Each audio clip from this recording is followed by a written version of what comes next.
Fala, turminha. Tá bom, terceira série? E aí, beleza? Olha aí, nossa última aula desse semestre, hein?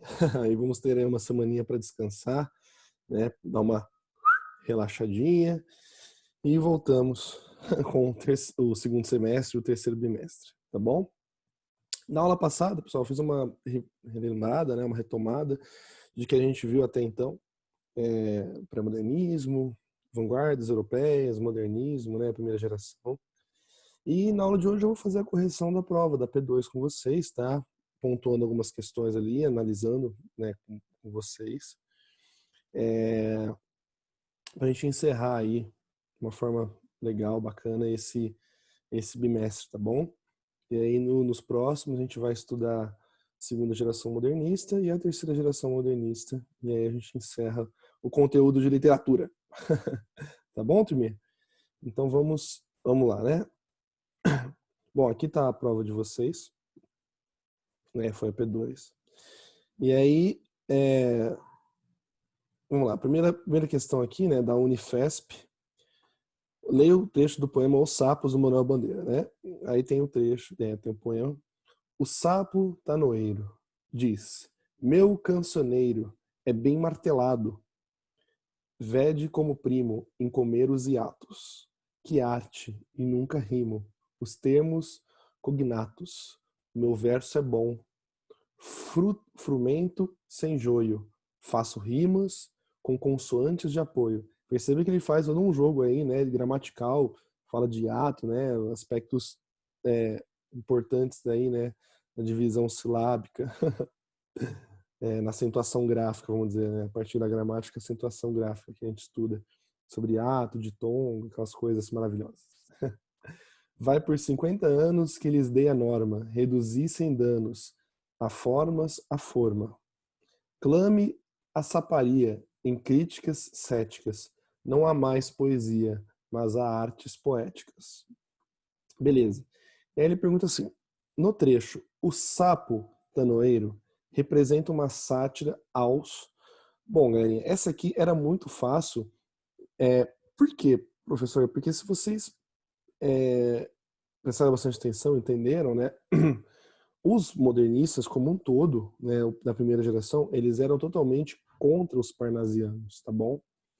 Então daqui, você tendo essa compreensão, né, eu falei isso acho que na revisão inclusive, você nem precisaria tanto interpretar, né? Você vindo pelo texto aqui, você já colocaria os parnasianos logo de cara, porque os Árcades, impossível, né? Bem, uns 2 séculos atrás. Os românticos, também não, né? Modernistas também não, críticas a eles mesmos não. Naturalistas também não, só pode ser os parnasianos, tá? Eles eram críticas a esses modelos, porque até então, antes do pré-modernismo e do modernismo da primeira geração, a gente tem o parnasianismo, então eles criticam essa escola antecessora, dos conceitos clássicos e tudo mais, tá bom? E aí você percebe agora, trazendo para a interpretação, principalmente nesse último verso aqui, né? Ou esses últimos dois aqui. Vai por 50 anos que lhes dei a norma. Olha só, aquela que são. Porque os parnasianos é isso, é aquela norma rigorosa, padrão, né? Eles querem a estética para eles, a beleza tá aí na produção literária, né? Tá nesse conceito estético. Reduzir sem danos as formas, a forma, clame a saparia em críticas céticas, ou seja, vocês são céticos, não há mais poesia, mas há artes poéticas. Então, olha só, os últimos dois, as últimas duas estrofes aí ficam bem presentes, né? Beleza? Então, essa aqui seria a letra D. Bem fácil, né? Tem essa percepção. Por isso que é importante. Os modernistas são bem críticos aos parnasianos, assim como os realistas e naturalistas são bem críticos aos românticos. Olha só. Basicamente, eles vão criticando as escolas que vão surgindo, criticando os antepassados, né? Vai entender.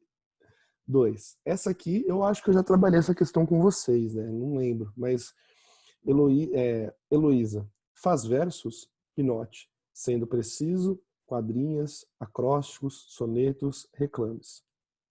Heloísa, futuristas? Pinote, não senhora. Eu já fui futurista. Cheguei a acreditar na independência, mas foi uma tragédia. Começaram a me tratar de maluco, a me olhar de esguela, a não me receber mais. As crianças choravam em casa.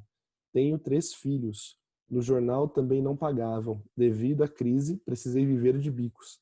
Ah, Reneguei tudo. Arranjei aquele instrumento, me mostra a faca, e fiquei passadista, né? Aí um texto do Oswald de Andrade, né? O Rei da Vela. O fragmento da peça teatral do Oswald de Andrade ironiza a reação da sociedade brasileira nos anos 30, diante de determinada vanguarda europeia. Essa visão atribui-se ao público leitor uma postura. Essa aqui, pessoal, eu já acho que já trabalhei com vocês, né? Mas vai ser a resposta alternativa B, conservadora ao optar por modelos consagrados. Ele, inclusive, diz que ele já optou, né, por outros modelos futuristas, por causa do futurismo, né? A vanguarda europeia está bem explícita aqui. E ele diz, né, nesse ponto aqui, que ele chegou a acreditar na independência, mudar a modernidade, buscar, só que isso não adiantou nada, né? E ele precisava trazer comida para casa, então o importante é o dinheiro, não essa evolução. E aí ele retrocede aos modelos consagrados em busca do capital, tá? Então essa aqui seria a alternativa B. 3. Enem, biografia de Passárgada. Quando eu tinha meus 15 anos e traduzia na classe de grego do Dom Pedro II a Ciropédia, fiquei encantado com o nome dessa cidadezinha fundada por Ciro, o Antigo, nas montanhas do sul da Pérsia. Para lá passaram os verões. A minha imaginação de adolescente começou a trabalhar e vi Passárgada e vivi durante alguns anos em Passárgada. Mais de 20 anos depois, no momento de profundo desânimo, saltou-me do subconsciente este grito de evasão. Vou-me embora para Passárgada. Imediatamente senti que era a célula de um poema. Peguei o lápis e do papel, mas o poema não veio. Não pensei mais nisso. Uns 5 anos mais tarde, o mesmo grito de evasão nas mesmas circunstâncias. Desta vez, o poema saiu quase ao correr da pena. Se há belezas em Vou-me embora para Passárgada, elas não passam de acidentes. Não construí o poema, ele construiu-se em mim, nos recessos do subconsciente, utilizando as reminiscências da infância, as histórias que Rosa, minha ama seca mulata, me contava, o sonho jamais realizado de uma bicicleta. Né? Manuel Bandeira, Itinerário de Passárgada. O texto de um poema de Manuel Bandeira a respeito da criação de um de seus poemas mais conhecidos, né? De acordo com esse depoimento, o fazer poético em Vou-me embora para Passárgada refere-se ao quê? Bom, acontece de maneira progressiva, natural e pouco intencional, decorre de uma inspiração fundamentalmente num momento de extrema emoção, ratifica as informações do senso comum de que Passárgada é a representação de um lugar utópico, resulta das mais fortes lembranças da juventude, do poeta e de seu envolvimento com a literatura grega, remete a um tempo da vida de Manuel Bandeira, marcada por desigualdade social e econômica. Pessoal, essa aqui seria a alternativa A. Primeiro, porque ele pergunta, essa é uma questão extremamente interpretativa, tá bom? Você não precisaria nem conhecer Manuel Bandeira aqui como a gente conheceu para responder.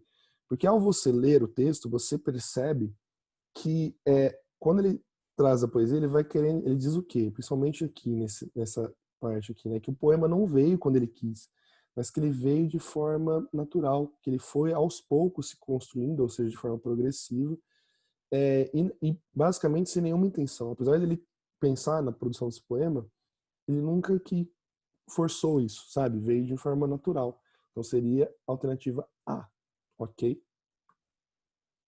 4. Unifesp. Os haviam civilizado, entre aspas, a imagem do índio, injetando nele os padrões do cavalheirismo convencional. Os, ao contrário, procuraram nele e no grego o primitivismo, que injetaram nos padrões da civilização dominante como renovação e quebra das convenções acadêmicas. Olha só, do Antônio Cândido. As colunas do texto devem ser preenchidas respectivamente. Bom, quando você fala em índio, a gente tem dois movimentos, né, pessoal, que vai trazer muito forte essa imagem do índio. Os românticos, primeira geração do romantismo, que é a geração indianista, vai trabalhar bem esse conceito, tá? Então aqui, sabendo disso, você já pensa que pode ser letra A ou letra D, tá? Porque os românticos haviam civilizado a imagem do índio, tá certo? Eles trazem essa imagem do índio, que é padronizada, trazendo como um herói, um civil, né? Então, os românticos, eles modificaram toda a imagem que o índio tinha, tá? E aí, no caso aqui, os modernistas também vão trazer, né, ao contrário dessa visão do romântico, e que eles procuram nele também no negro, né, o negro ganha muito destaque, né, como vocês sabem, pós-abolição no final do século XIX, é o primitivismo, que injetaram nos padrões de civilização dominante como renovação e quebra das convenções acadêmicas. Então a gente vai ter ali, por exemplo, Macunaíma, que é uma grande obra que eu falei para vocês, a sua importância, que traz exatamente esse contexto aqui, tá bom? Então seria a letra D, românticos e modernistas, beleza? Aí nós vamos para a próxima questão aqui. Leia o poema de Manuel Bandeira para responder as questões a seguir. Né? Poema tirado do Notícia do Jornal. João Gostoso era carregador de feira livre e morava no Morro da Babilônia, num barracão sem número. Uma noite ele chegou no bar 20 de novembro. Bebeu, cantou, dançou. Depois se atirou na lagoa Rodrigo de Freitas e morreu afogado. Libertinagem e Estrela da Manhã. Aí ele pergunta, da Unesp. Cite uma característica distintiva da poesia lírica que não se encontra nesse poema. Bom, pessoal, quando a gente fala, aí você vai falar assim, professor, mas lírico, não é lírico por si, não é poema? Então, a poesia de fato lírica, ela tem um conceito fundamental que não tem aqui, que é o subjetivismo. A poesia lírica em si, ela é subjetiva, tá? E aqui você percebe que o texto ele é totalmente objetivo, né? Ele é bem descritivo quase, né? João Gostoso era carregador de feira, né? Acho que classifica-se mesmo contexto descritivo. João Gostoso era carregador de feira, livre e morava no Morro da Babilônia, no barracão sem número. Está descrevendo a vida do João Gostoso. Uma noite ele chegou no bar 20 de novembro, bebeu, cantou, dançou. E esses verbos, nessa colocação que está implicada aqui, bebeu, cantou, dançou, né? Depois se atirou na lagoa Rodrigo de Freitas e morreu, né? Olha aí. É mais enfático ainda do descritivo. Olha só que interessante, tá? Então, o que falta aqui realmente é esse subjetivismo, essa visão essencial da poesia, né, do lirismo, tá bom? B. É evidente o contexto do suicídio relacionado ao texto. Relaciona os motivos que levam João Gostoso a cometer tal ato. Relaciona o assunto com a visão cristã. Bom, aqui tem aquela uma alternativa que eu sempre deixo aberta para vocês, mas trazer os conceitos bíblicos aí em relação ao suicídio, que é uma das maiores abominações que nós podemos ter, tá bom, pessoal? Então é isso. Essa foi a correção da prova de vocês. Eu espero que vocês tenham ido bem, tá? Porque eu tô gravando essa aula aqui, eu não corrigi as provas de vocês ainda. Mas eu não achei que foi muito difícil, tá? Pus umas questões bem relacionadas aí ao que nós vimos. Eu acho que vocês foram bem, tá? É isso, pessoal. Encerramos agora de fato esse primeiro semestre. Se cuidem, fiquem com Deus e nos vemos logo logo aí. Uma boa semana de descanso a todos, certo? Valeu, pessoal. Até mais.